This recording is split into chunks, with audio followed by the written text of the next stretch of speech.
Today we're going to learn about company law second lesson, which is share capital. Alright, okay.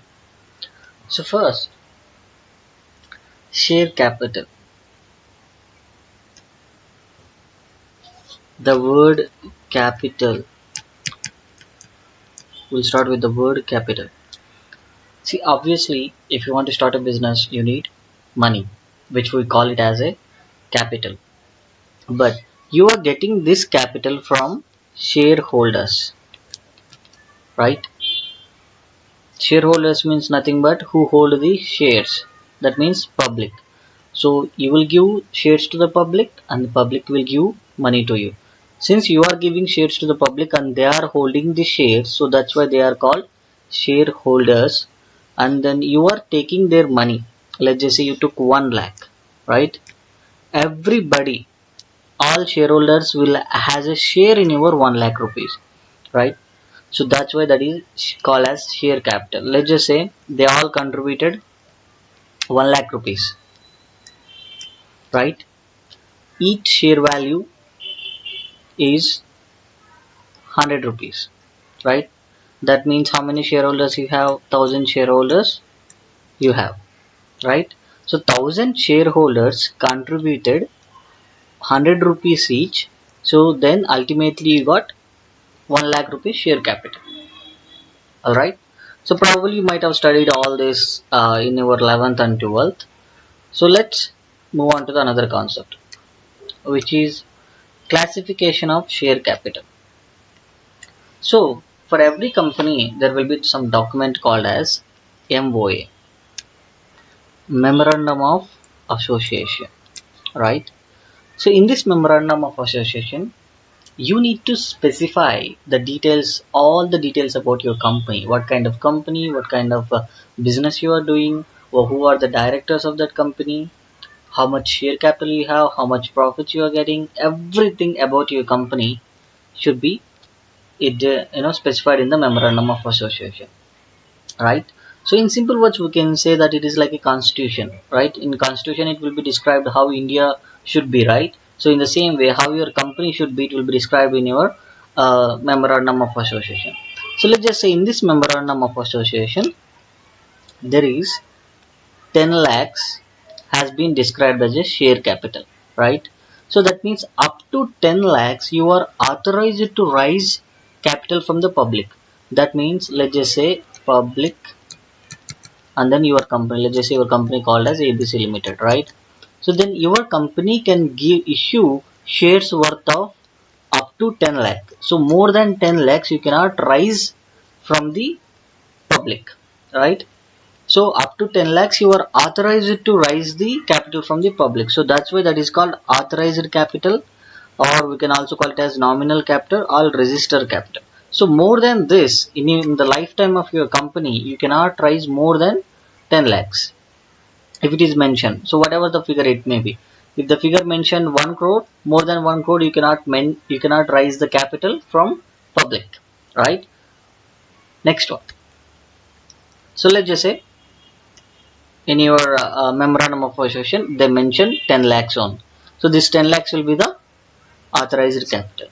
Out of authorized capital, obviously you don't need all the money, right? So you can maximum raise from the public is 10 lakhs. So you can raise any amount you want, right? So let's just say you want 5 lakh rupees. Then you will issue shares to the public and ask them, invite them to subscribe your shares, right? So this is called issued capital, which is here, right? So 10 lakhs is your total authorized. So up to this only maximum you can issue the shares, and then you have issued 5 lakhs this time. Out of 5 lakhs, people, let's just say people only subscribe 3 lakhs, right? Only 3 lakhs worth of shares subscribed. So this is called subscribed capital. Out of subscribed, this 3 lakhs also you don't call at once, right? You will call in installments. You might have learned share application money, final call money, allotment money, right? So let's just say out of this we have called only 2,50,000, or let's just say 2 lakhs. So this 2 lakhs will be the called up capital. Out of this 2 lakh, around 50,000 worth of people they didn't pay, right? 50,000 worth of shares we didn't receive the money regarding that. So let's just say 1,50,000 will be the paid up capital. How much you have received, how much you have called, how much people subscribed, how much total you have issued. How much total you can issue is 10 lakhs. Maximum you can issue 10 lakhs. That is authorized capital, because you are authorized to issue maximum 10 lakhs. But you have issued 5 lakhs, but people subscribed only 3 lakhs. Out of that you called only 2 lakhs, and then they paid only 1,50,000. So this is nominal, issued, subscribed, called up, paid up. Okay, I hope you understood. So let's move on to the next topic.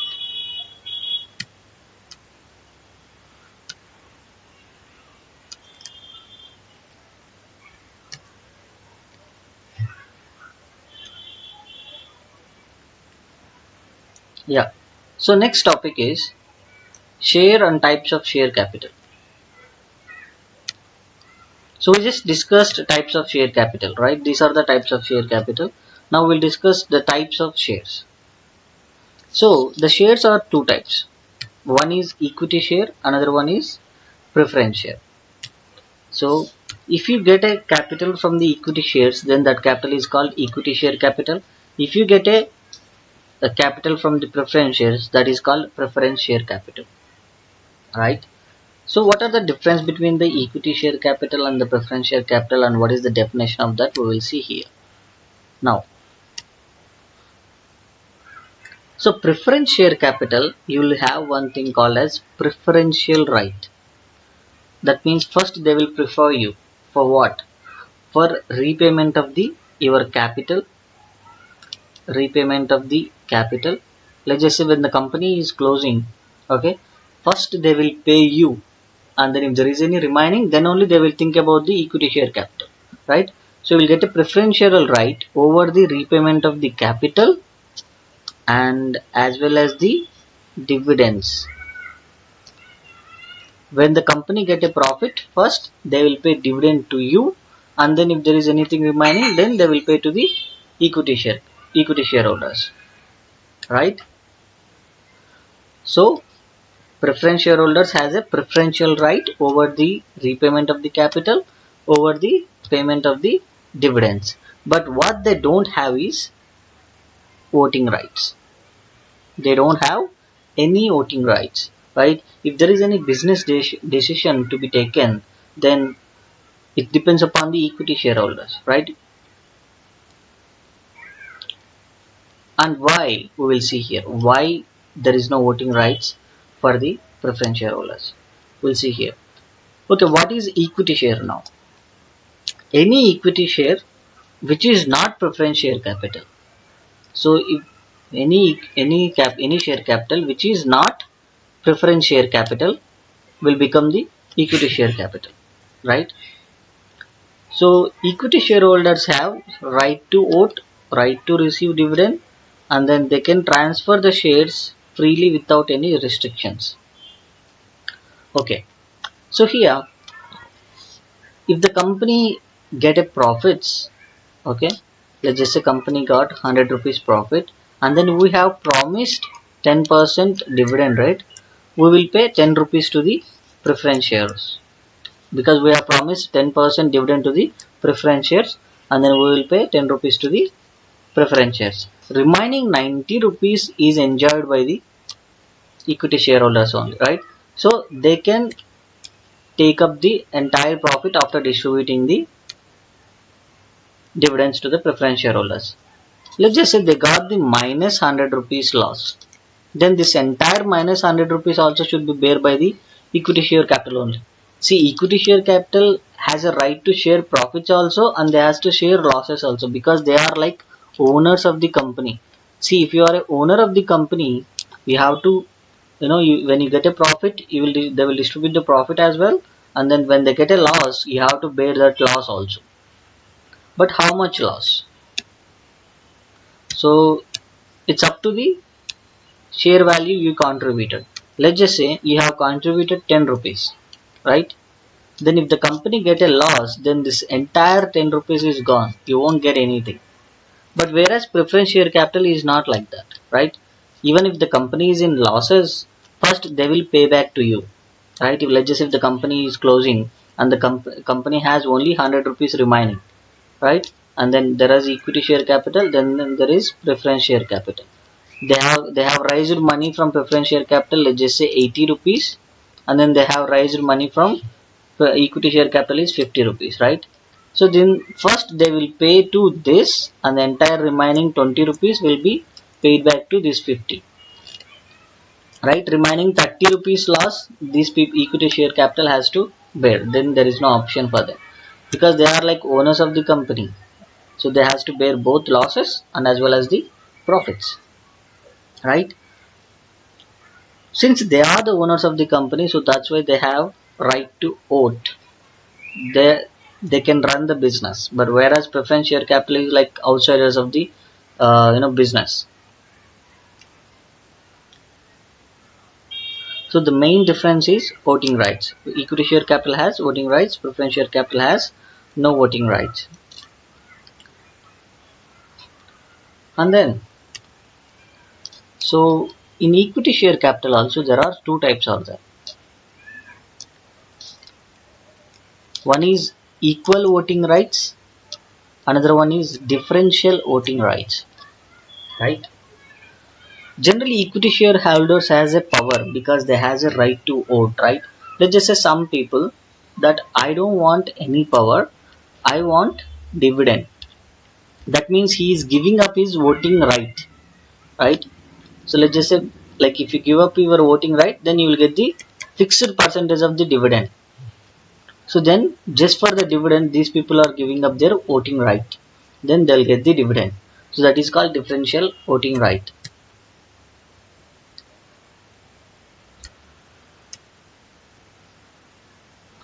And generally, equity share capital will be referred as a common share capital or common stock. So whatever the point we have discussed about the differential voting right has been discussed in this,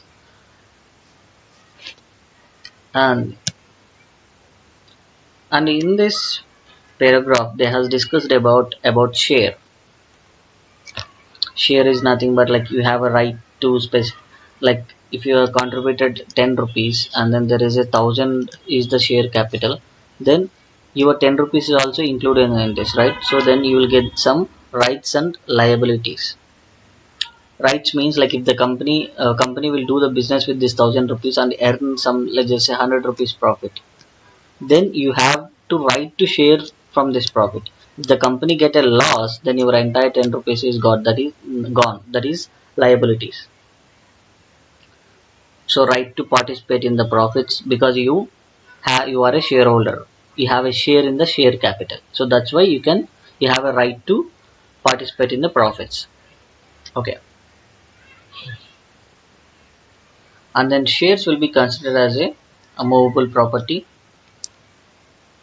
transferable in a manner provided by the articles of association. Regarding that we will discuss in later.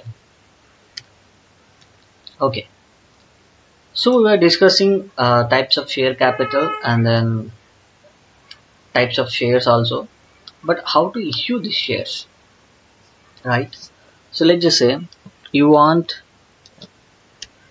2,000 rupees to start a business. You have one fantastic business idea and you want 2,000 rupees to start a business.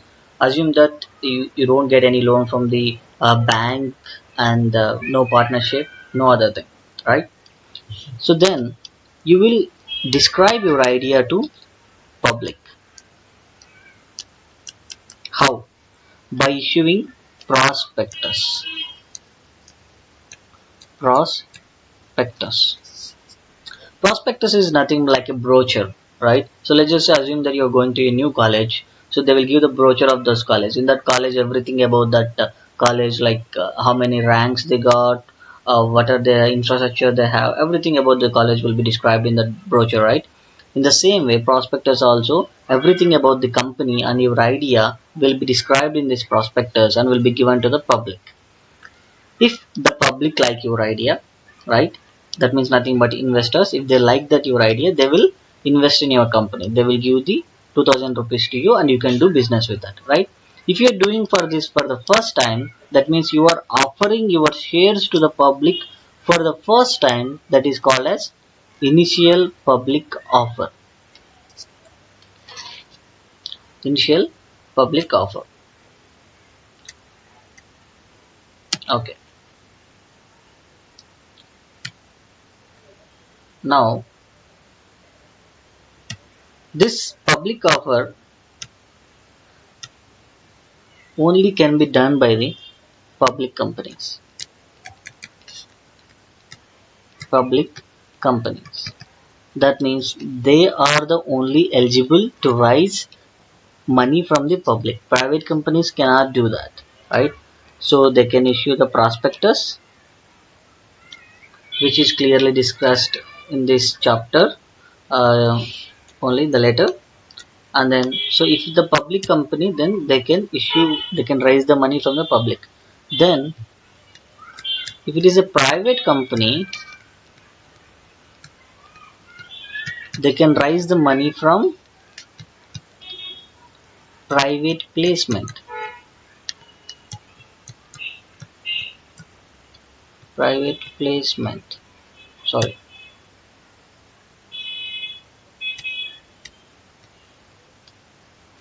Private placement.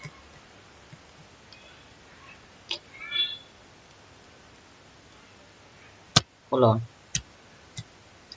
I think you know the spelling of the private placement. Yeah.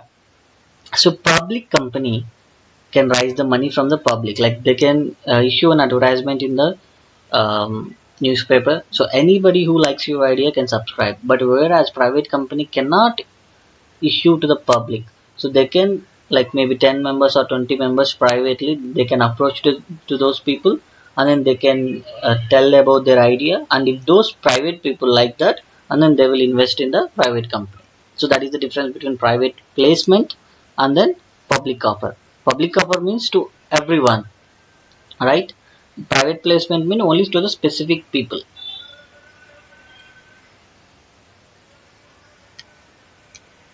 Now,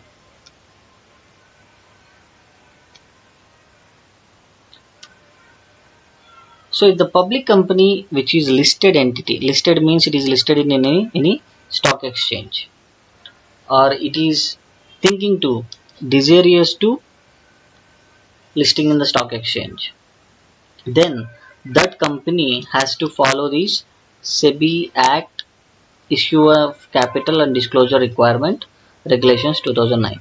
So those companies has to follow this law. Like if they want to issue the securities, they has to follow these rules, right? If it is a private company, they has to follow the Companies Act, right?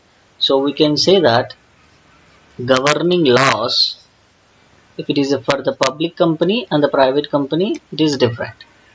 If it is a public and then private, if it is a public company, it is SEBI, and then if it is a private company, then it is a Companies Act, right? Then prospectus. So just now we have discussed. So if you want to issue a shares, first you need to issue the prospectus, right?